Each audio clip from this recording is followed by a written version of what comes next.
А что бы вы делали, если бы вы оказались на сутки в теле противоположного пола? Ну, я бы дрочил весь день нахуй, 100%. Я бы пытался найти все точки G, не G, блядь, хуй и G, блядь, вот Да как которые же у девушки же это противоположного по пола. отдельности? Да мне насрать нахуй, я про себя говорю. А Как кто не понять хочет? противоположного пола? Типа ты в отдельное тело Ну, уже типа, девочки, или ты типа, уже да, типа, перевоплощаешься в ну, девушку? Вот это тоже типа, важно. смотри, ты парень, да, и ты вот в следующее утро просыпаешься, и ты баба.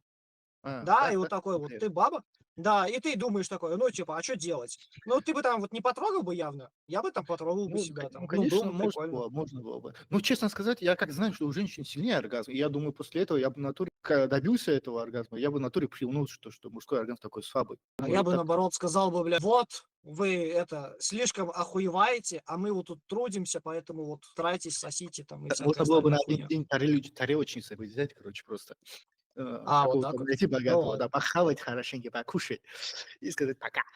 И пропасть. Ты нас не съешь, мужчина.